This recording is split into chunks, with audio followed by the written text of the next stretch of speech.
Depois de uma rotina pesada de muitas brincadeiras na última edição do Revista no Museu dos Brinquedos, estamos de volta ao nosso cantinho aqui no estúdio para mais um programa feito especialmente para você. O assunto de hoje, contudo, está longe do universo das brincadeiras. Nesta semana, o governo de Minas Gerais decretou estado de emergência por causa dos constantes incêndios em parques e reservas ambientais. Somente no último fim de semana foram mais de 200 focos de incêndios em Belo Horizonte e região metropolitana, segundo o Corpo de Bombeiros. Número ainda pequeno se comparado aos dados do Instituto Nacional de Pesquisas Espaciais, que registrou 470 focos de queimadas em Minas Gerais, somente nas 10 primeiras horas do último sábado. A situação é preocupante, já que 90% das queimadas ocorreram pela ação do homem, situação que foi comprovada no incêndio criminoso que mais uma vez devastou um dos mais belos cartões postais do estado. Situado na região metropolitana de Belo Horizonte, o Parque Estadual da Serra do Rola Moça é uma das mais importantes áreas verdes do estado e o terceiro maior parque em área urbana do país.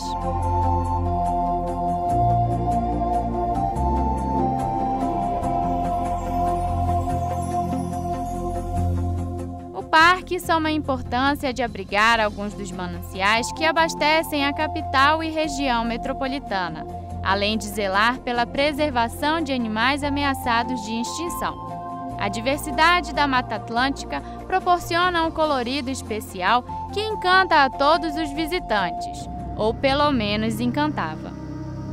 Atualmente, todo esse verde vem sendo transformado em cinza. Bombeiros retomaram o combate ao incêndio na Serra do Rola Moça, na região metropolitana de Belo Horizonte. Criminoso incêndio que atinge o Parque Estadual da Serra do Rola Moça, na Grande BH. Há 4 dias, o fogo consome uma grande área do Parque Estadual da Serra do Rola Moça, em Belo Horizonte. E a suspeita é de um incêndio criminoso. Só neste ano, os incêndios que atingiram o Parque da Serra do Rola Moça somaram a destruição de quase 30% da reserva, segundo o Corpo de Bombeiros.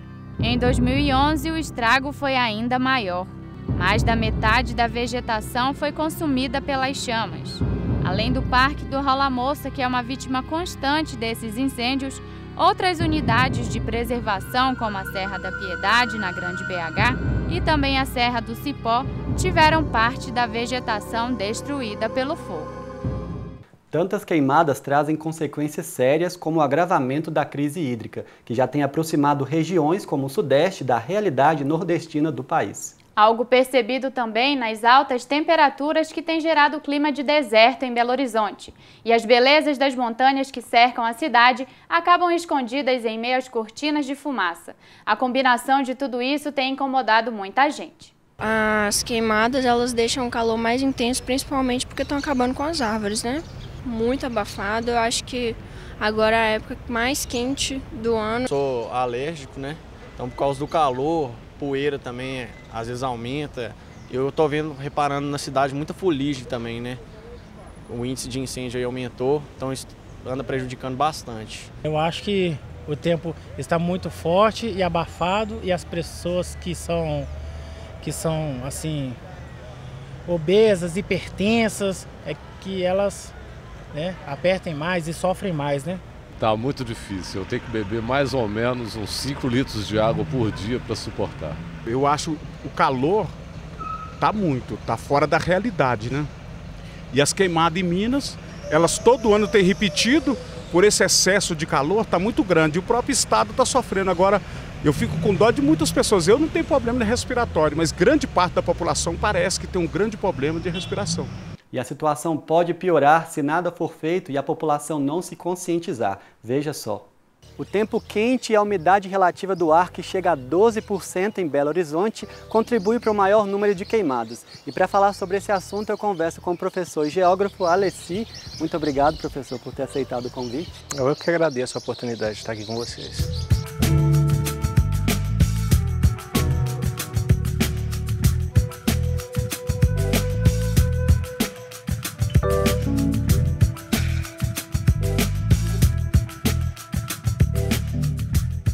Professor, segundo o INPE, Instituto Nacional de Pesquisas Espaciais, Minas Gerais tem sido o maior estado no Brasil com esse grande número de queimadas. e a grande área, né, afetada são áreas de preservação, né? E faltam políticas públicas que contribuem para amenizar essa situação? Então, a gente tem que pensar o seguinte, toda época de seca é época de preparar a terra ou fazer o pasto, né? Enfim, manejar a terra para o plantio. E usar o fogo como um elemento, né, um instrumento desse manejo é uma prática cultural muito antiga aqui no Brasil. O grande problema é que praticar essas queimadas, um dos grandes problemas, né, é praticar essa queimada numa época extremamente seca. O uso do fogo, por exemplo, não é uma coisa, inclusive ele tem uma legislação própria, né? Nós temos uma legislação ambiental que é muito boa, é só executá-la da maneira mais adequada, né? Vamos dizer assim, primar pela execução dela. Imagine unidades de conservação de 30 mil hectares com 2, 3, 4 guarda-parques. Como é que esse controle, né? Eu fico imaginando que o aprimoramento do cumprimento das normas, das regras, da lei é algo desejável e a gente tem que se atentar para ele. Agora é muito importante que a população, de uma maneira geral, né, ela entenda que a gente tem que tomar muito cuidado com as atitudes nossas do dia a dia. Né? Às vezes atitudes muito pequenas elas desencadeiam acidentes e queimadas de um volume muito grande. Aqui na região metropolitana de Belo Horizonte, por exemplo, tem um parque do Rola Moça. Isso, recentemente a gente, né, teve um incêndio lá, e isso que eu ia te perguntar, professor. Nesse tempo de falta d'água, né, essas queimadas se agravam muito mais, né, toda a situação, não é isso? Com toda certeza. Olha só, o Parque do Rola Moça, ele é uma unidade de conservação praticamente urbana, ele está todo cercado por áreas urbanas. E tem uma série de atividades ao redor dele, inclusive tinha um lixão próximo, né? Você tem, enfim, mineradoras, você tem uma série de coisas, condomínios. E, inclusive, essa unidade de conservação, ela recebia algumas práticas religiosas, algumas pessoas vão para essa unidade de conservação fazer as suas práticas culturais, etc. Muitas vezes levam, acendem uma vela, perde-se o controle. E o pior de tudo é que o Parque do Rola Moça ainda tem um elemento interessante, que ele tem muito capim-gordura que serve como um combustível para essas queimadas. Pior ainda que o Rola Moça é uma unidade de conservação que protege mananciais que abastecem Belo Horizonte. Então você tem um empobrecimento da vida, né? Esses incêndios, eles trazem uma série de consequências de curto e de longo prazo. Professor, e a gente tem um tempo aí onde tem havido uma baixa de chuvas, mas em contrapartida o número de incêndios só tem aumentado. Uma das consequências nós já estamos enfrentando ela, que é essa crise hídrica. Mas o que o senhor acha que nós teremos aí para os próximos meses ou até ano? Falar de alguma coisa que envolve climatologia, como é um sistema muito complexo, você tem que pensar em muitas variáveis, né? Eu te diria o seguinte, primeiro, seca sazonal, a gente pode esperar por ela. Você tem pelo menos já 3 anos de uma redução bastante significativa do volume de chuva precipitado. Não só do volume, mas também da concentração desta chuva, né, que significa uma dinâmica específica com o solo em função dessa concentração. Eu te diria o seguinte, no ano que nós estamos vivendo, nós estamos num El Niño dos mais intensos. A temperatura do Oceano Pacífico, né, onde a fase marítima do evento está acontecendo, ele está me dizendo que o evento é um evento extremamente forte. Então, por exemplo, você deve ter notado que a gente está sentindo calor demais. O que é isso? Normalmente, uma das teleconexões que o El Niño causa é acelerar uma corrente de jato subtropical que evita que as frentes frias penetrem na região sudeste do Brasil, dê aquela refrescada na temperatura, produzam aquela chuva que muitas vezes pode ser de 2, 3 dias ou até mais se ela desencadeia um outro fenômeno. Com relação aos próximos anos, o El Niño ele tem um ciclo de vida. Ele de mais ou menos 18 meses. Eu te diria que quando começasse o inverno do ano que vem, é muito provável que ele tenha se dissipado. É difícil fazer prognóstico de longo prazo, mas do ponto de vista climatológico, eu diria o seguinte, esses ciclos eles têm fim, né? É bem provável que daqui a algum tempo essa seca se reverta num outro período chuvoso e por aí afora. Só que isso não quer dizer que a gente possa sair botando fogo, né? Porque a gente está piorando as condições ambientais e não só afetando a biodiversidade, mas a condição de existência da gente. A gente pode ver em todo o BH uma névoa, né, que paira pela cidade, que é resultado do clima seco e formado pela sua poeira e poluição. E com certeza a fumaça das queimadas contribui, né? E como que fica a qualidade do ar, principalmente para a saúde das pessoas? Imagina que a Organização Mundial de Saúde estabelece um patamar adequado para, enfim, para nós, né, para a nossa saúde, que está em torno de 60%, se não me engano. E nós, essa semana, nós temos momentos em que esses valores chegaram a 12%. Então, isso é extremamente prejudicial para a saúde. Então, a situação do ar na cidade está muito complicada mesmo. Vamos torcer para que São Pedro ajude, mande um pouquinho de chuva para melhorar a nossa condição aqui. Bom, professor, mais uma vez eu agradeço por ter aceitado o convite, estar conversando comigo e vamos torcer para que realmente chova, né? Nós estamos precisando. É isso mesmo. Nós vamos para um rápido intervalo, mas daqui a pouco eu volto na companhia de Clara Senra, que tem novidades sobre o cenário cultural de Belo Horizonte. Eu também volto, mas de outro lugar. Ficou curioso? Então não saia daí que já já a gente conta tudo para você.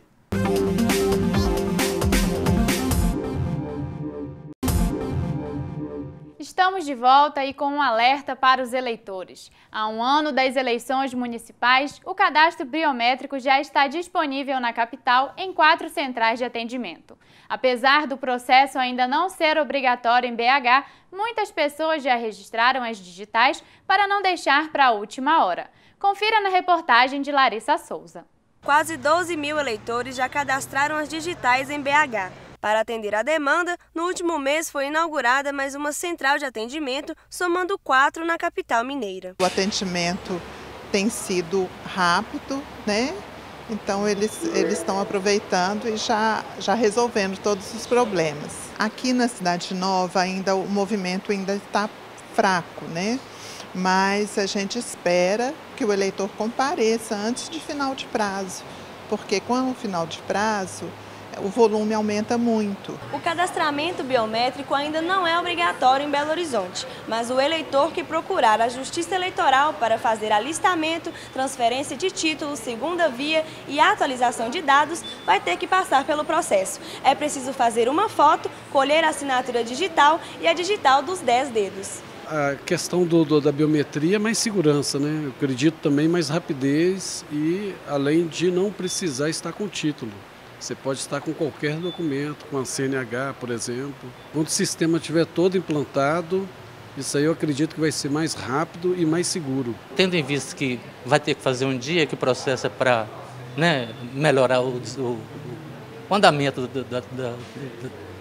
da informação, então eu já vi de vez que futuramente será obrigatório. Né? A nova tecnologia é somada ao avanço da implantação das urnas eletrônicas, garantindo segurança não só para o eleitor, mas para todo o sistema eleitoral. O processo de biometrização do eleitorado, ou de coleta dos dados biométricos do eleitorado, visa justamente isso, agregar maior segurança ao processo eleitoral, tanto na identificação do eleitor, quanto no momento da entrega do título, né, quanto no momento do voto. E nesses 2 momentos, a Justiça Eleitoral agrega maior segurança ao processo eleitoral. Em alguns pequenos municípios, nós estamos fazendo a revisão, que é um procedimento antigo, que é feito toda vez que se percebe que o eleitorado está muito próximo do número de habitantes daquela cidade.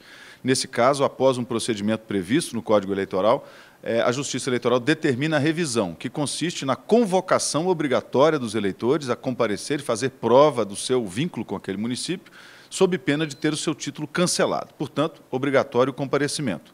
E nas grandes cidades, o comparecimento ainda não é obrigatório, virá a ser em algum momento, justamente porque não se trata de uma revisão, sim de um chamamento voluntário a que o eleitor venha e melhore a sua identidade, proteja a sua identidade como eleitor. Para realizar o registro, o eleitor deve procurar uma central de recadastramento biométrico ou agendar o atendimento ligando para 148 ou no site tre-mg.jus.br.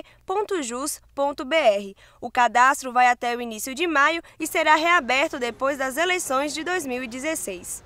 Chega ao fim mais uma edição do Cine BH. A Mostra Internacional de Cinema de Belo Horizonte trouxe para a capital mineira a arte cinematográfica de 9 países. Entre os mais de 60 filmes exibidos, também ganharam destaque as produções brasileiras. É com você, Luiz Fernando Batista. O cinema brasileiro em intercâmbio com o mundo.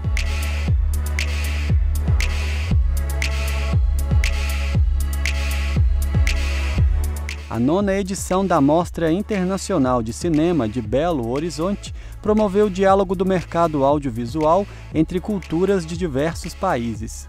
O evento serve como uma vitrine, como uma possibilidade alternativa desses filmes chegarem até o público, que muitas vezes não chega pelo circuito comercial, por falta de salas independentes, por falta de salas que caracterizam o circuito de arte, por falta de salas que abarcam um cinema mais de autor, com uma linguagem mais arriscada. Então os festivais, e aqui a Mostra em BH como um evento representativo da capital mineira, faz esse papel de possibilitar que o público tenha acesso a essas produções. O tema central, criação e resistência, o cinema contra a barbárie, discutiu as questões artísticas que constrói o cinema contemporâneo. Os filmes refletem um pouco sobre o papel das artes nesse mundo em que a violência tá tão presente, tão forte, né? Uma das atrações do evento foi a pré-estreia do filme nacional Mate-me, por favor, dirigido por Anita Rocha.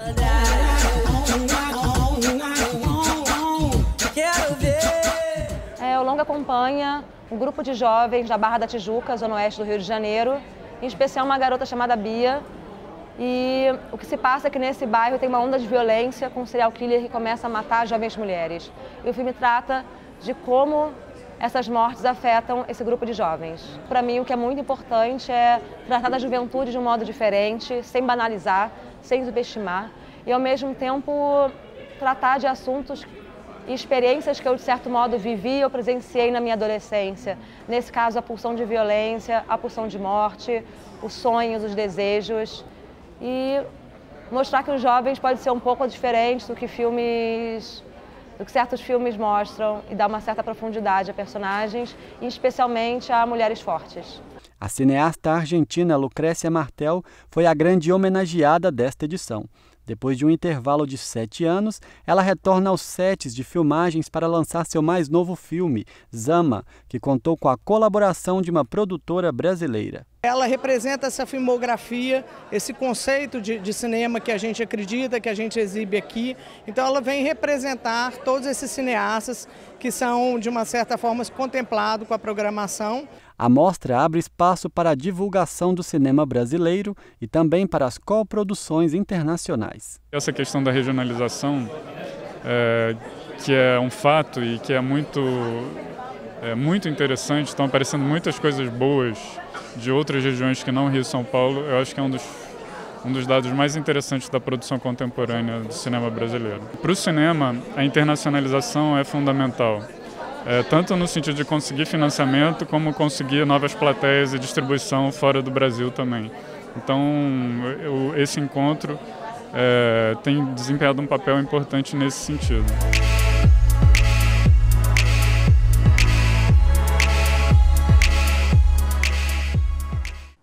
E aqui está ela, Clara Senra, que desta vez traz informações sobre uma exposição no mínimo curiosa, não é mesmo, Clara? Muito curiosa, Dani. A mostra é uma arte diferente, delicada e feita com material que não é encontrado em qualquer lugar. Ficou curioso? Confira com a gente. O que você faria com um ovo de avestruz não fecundado e vários ovos? Pois é, essa pergunta para muitos não teria resposta, mas para o artista Marcelo Figueiredo tem sim.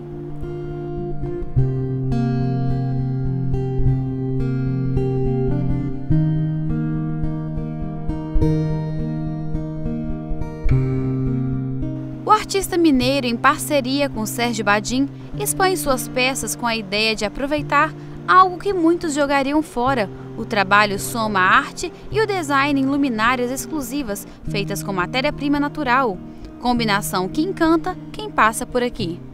eles acham inusitado realmente como que um ovo pode ser transformado em obras, né, de arte, em luminárias principalmente.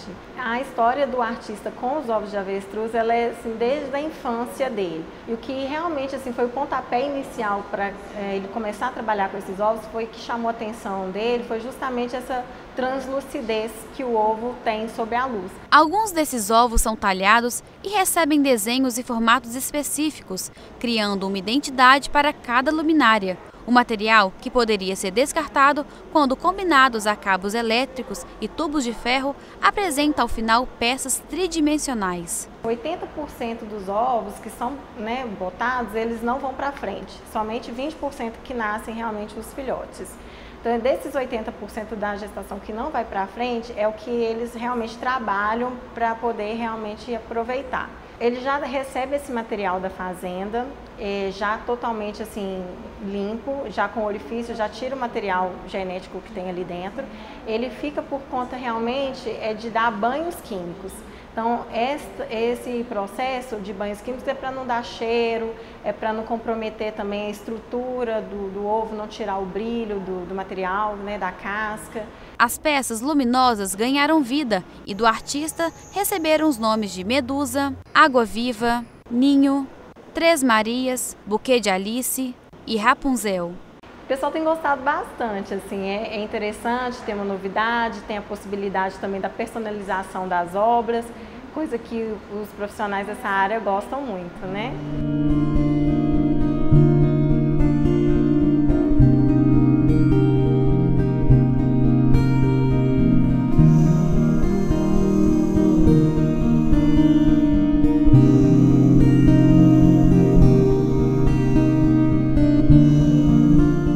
Muito bacana essa ideia, hein, Clara? E olhando assim, nem parece que é casca de ovo. Pois é, Dani, eu também não acreditava e foi preciso ver para crer. E assim como eu, para quem quiser conferir de perto, as luminárias estão expostas na Avenida Nossa Senhora do Carmo, número 11.150, no bairro Sion. O horário de visita é de segunda a sexta-feira, de 9 da manhã até às 7 da noite, e aos sábados, de 9 da manhã às 2 da tarde.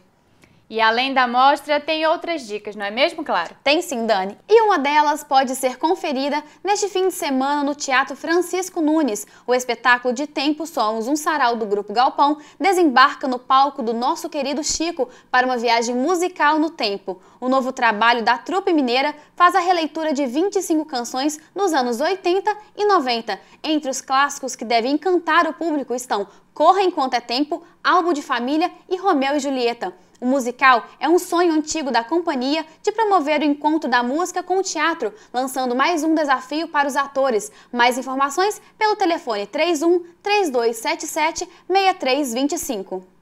Olha que notícia bacana! Um dos concursos gastronômicos mais famosos do Brasil, o Comida de Boteco, está prestes a ser oficializado como Patrimônio Cultural do Estado. Criado há 15 anos, o festival resgata e incentiva a cozinha mineira de raiz. Toda a riqueza gastronômica e o potencial econômico do Comida de Boteco são retratados em um projeto que está em análise na Assembleia Legislativa de Minas Gerais. Agora é aguardar e torcer para mais esse reconhecimento da nossa culinária. Já imaginou que maravilha seria pegar uma câmera e durante 10 horas passear pelas ruas de Belo Horizonte fotografando? Pois é, para quem é admirador dessa arte é bom se programar. Dia 15 de novembro chega a BH o Let's Go Foto, projeto que convida os apaixonados por fotografia a registrar a diversidade da capital.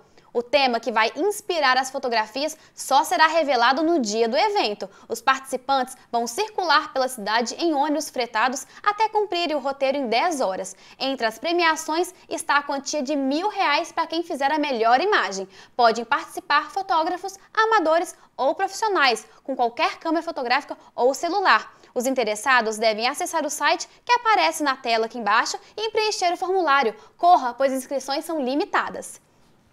Por hoje é só, mas na semana que vem voltamos com mais dicas e, claro, novidades do Revista pra você. Até lá! Continue com a gente pelas redes sociais. Deixa lá seu recado e sugestões para os próximos programas. Tchau!